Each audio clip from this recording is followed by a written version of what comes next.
This module is devoted to the phase rule as deduced by Gibbs. Let's start by defining some key terms.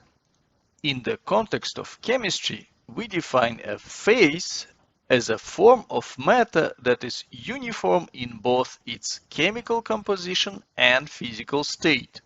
As such, it includes all parts of the system that share the same chemical composition, physical properties, crystallographic structure, among other characteristics. To make this definition clearer, let us look at the following example. This picture shows a container with several ice cubes lying at the bottom surrounded by water. How many phases are there?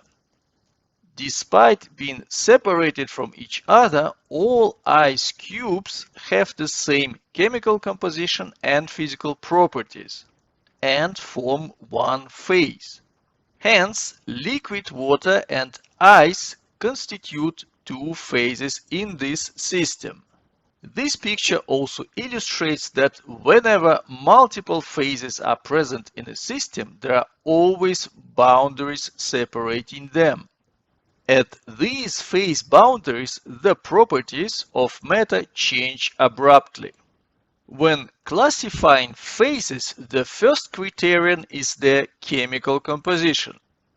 Based on this, phases can be grouped into two main categories: those comprising a single pure substance and mixed phases that contain several chemical substances.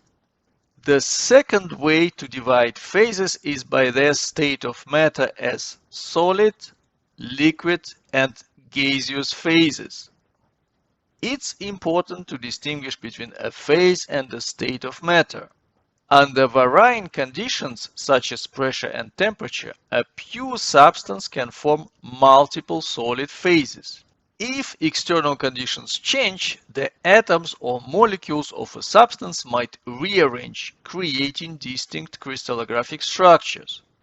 Each of these structures is treated as a separate solid phase. Liquids, on the other hand, are more straightforward. Due to the weaker molecular interactions compared to solids, they do not exhibit specific arrangement of molecules. Almost all pure substances in a liquid state are considered to be the same liquid phase, regardless of the external conditions. An intriguing exception is helium, which, due to quantum effects, can exist in multiple liquid phases. Gases are even simpler in this context. Their molecules are spaced widely apart and interact very little. No matter the external conditions, such as pressure and temperature, the gaseous state of matter is always considered to be the same phase. Furthermore, all gases in a system always mix and form a gaseous mixture, which counts as one gaseous phase. For our discussion, we will represent the number of phases in a system with the symbol P. To understand the Gibbs phase rule, it is imperative to understand the concepts constituents and components and to comprehend the distinction between them. A constituent refers to any chemical species that exists within a system. This can include any molecule, ion, or compound present in any phase. When we speak of a component of a system, we refer to a chemically independent constituent of a system. To illustrate this distinction, let us consider liquid water as an example. Liquid water has numerous constituents. Aside from water molecules, you can find hydroxide ions, hydronium ions, and even more complex ions as shown in the equation. These are all constituents of the liquid phase of water. However, when we discuss components, it narrows down. In pure liquid water, the only component is the water itself. The amount of all the other constituents, like the hydroxide or hydronium ions, is defined by the properties of water. Take the dissociation constant as an illustration. This value doesn't change when we add or remove pure water. Hence, while a system might have numerous constituents, the number of components can be much more limited. In our discussion, we will denote the number of components in a system as C.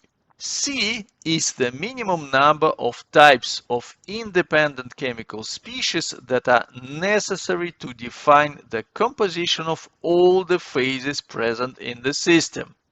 The last concept we need to formulate the Gibbs phase rule is the number of degrees of freedom or variance of a system F. This is the number of intensive state variables that can be varied independently of each other without altering the number of phases coexisting in the system in equilibrium. Three essential aspects of this definition are emphasized here. First, only intensive state variables are taken into account by the variance. Second, it should be possible to modify these variables independently of one another.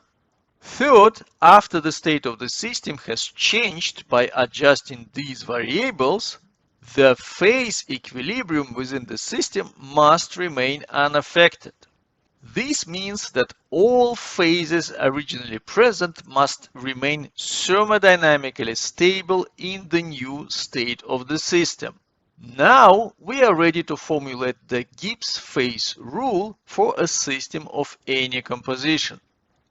It states that the number of degrees of freedom of a system F equals the number of components C minus the number of coexisting phases P plus 2. Importantly, this rule applies to systems at equilibrium. In this state, both the pressure and temperature are determined by the surroundings and are the same everywhere in all phases. Pressure and temperature are typical intensive variables included in the degrees of freedom of a system. Taking a step back, when we analyze a pure phase of a single substance, we are dealing with one component and one phase. By applying the Gibbs phase rule, we deduce that there are two degrees of freedom. As we already know, in this case, we can independently adjust two variables, commonly the pressure and temperature. Although it is derived from broad thermodynamic and mathematical principles, the physical world strictly conforms to the Gibbs phase rule. The theoretical variance obtained from the rule precisely mirrors the real-world number of intensive state variables we can modify without disturbing the phase composition. It is a beautiful example of a situation where nature aligns with a mathematical framework.